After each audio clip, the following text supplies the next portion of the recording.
Oi, gente, tudo bom com vocês? Vamos começar mais uma aula de Geografia do sétimo ano comigo, professora Ana Isabel. E hoje nós vamos fazer a revisão do capítulo 15 e 16 do livro de vocês. O capítulo 15, que vai falar sobre a organização do espaço da Amazônia, que está na página 216, e o capítulo 16, da dinâmica da natureza da Amazônia.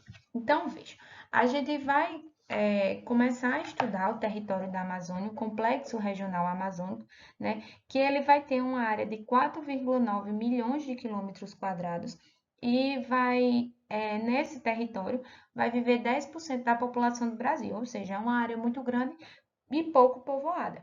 Aqui vocês veem o complexo regional amazônico, né, a divisão do complexo regional. Aqui o território da Amazônia Internacional, né, a parte que compreende o Brasil, mais Bolívia, Peru, Equador, Colômbia, Venezuela, Guiana, Suriname e Guiana Francesa. E aqui a Amazônia Legal, né, que vai ser cerca de 5,2 milhões de quilômetros quadrados, que vai corresponder a 61% do território brasileiro e foi criada, né, como uma região, uma política para a execução de planos de desenvolvimento e ações de assistência e fiscalização, né? Então, essa região aí que a gente vai chamar de Amazônia Legal é a parte da Amazônia que a gente encontra no território brasileiro, né, e que é uma área, né, onde se deve ter políticas de fiscalização e de controle. Então, gente, nas aulas, né, que eu já ministrei para vocês, na aula 23, por exemplo, a gente tem eu falei para vocês como foi a ocupação do território da Amazônia. Nas outras aulas, eu falei sobre a questão do desmatamento, do efeito estufa, né? Então, eu preciso que vocês retornem a essas aulas, né, para poder essa aula ficar um pouco enxuta, senão a gente vai ter que fazer uma aula muito extensa. Então, para não ficar uma aula tão extensa, eu necessito que vocês retornem para as outras aulas que vocês já assistiram, né?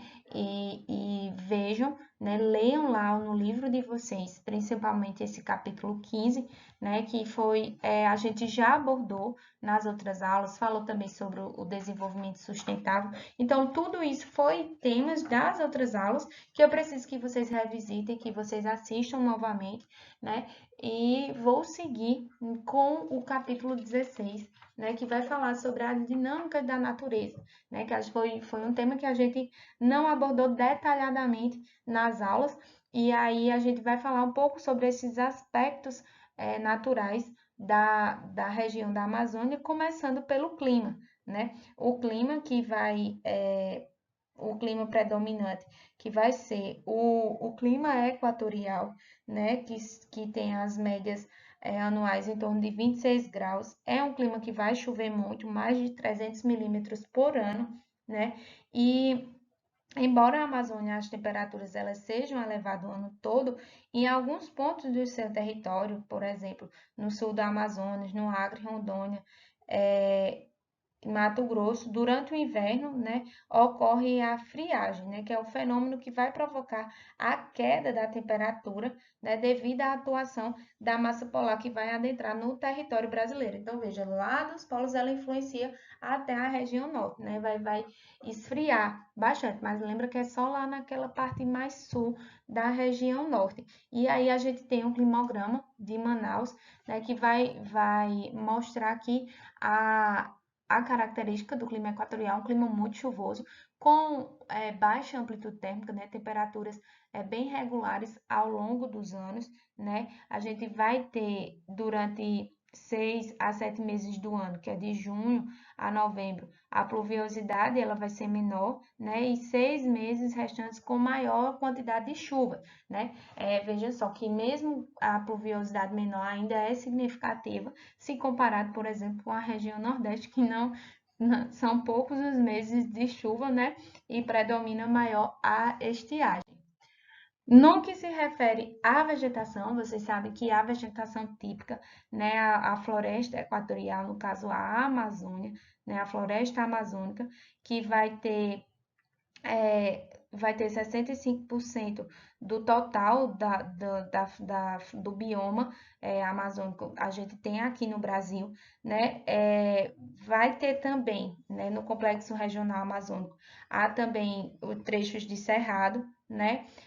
Principalmente ali no Amapá, Tocantins, Rondônia, Mato Grosso, em Roraima, né? E também a gente vai ter como característica dessa floresta amazônica essas matas de terra firme, né? Que são aquelas matas que não inundam em nenhum período do ano, as matas de várzeas, que elas são inundadas no período de cheia, e as matas de igapó, que elas vão ficar nas partes mais baixas do relevo e que vão inundar, né, vão permanecer alagadas, na verdade, durante todo o ano.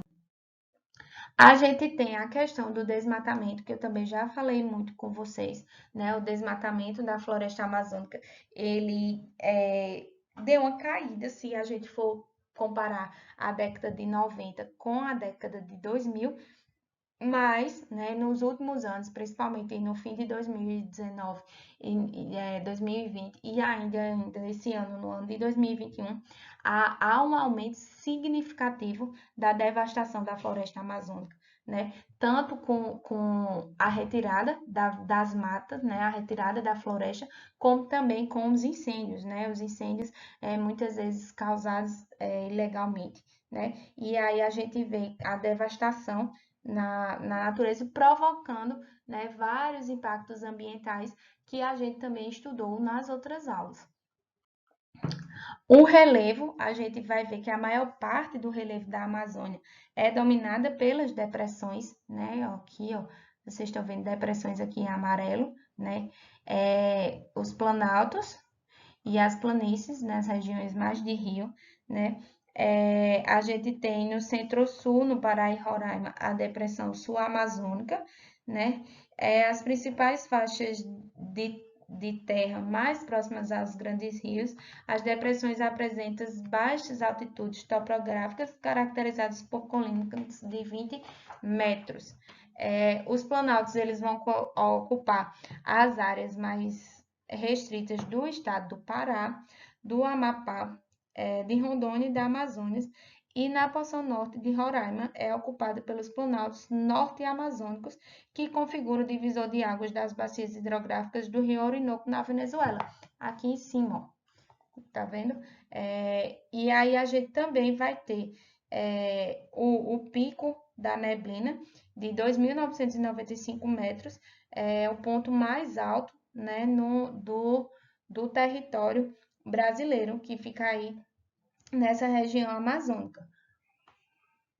E além da vegetação, né, a região norte, essa região do Complexo Regional Amazônico, ela é caracterizada por ser uma área com bacias, com as maiores bacias hidrográficas do mundo, a maior bacia hidrográfica do mundo, que é a do Rio Amazonas, e dos seus afluentes, né, corresponde a 20% da água doce do planeta, né, e tem a sua origem, né, do derretimento das neves, da neve na Cordilheira dos Andes, lá na Bolívia e no Peru, né? E aí essa neve derretendo dá origem ao rio, que junto com esses outros afluentes aqui, né, vai formar um grande volume d'água e vai permitir a instalação de usinas hidrelétricas, das hidrovias, né, de barcos que vão vão de um lugar para outro, né, devido a essas hidrovias e, como eu já falei, o potencial hidrelétrico dessas regiões, né,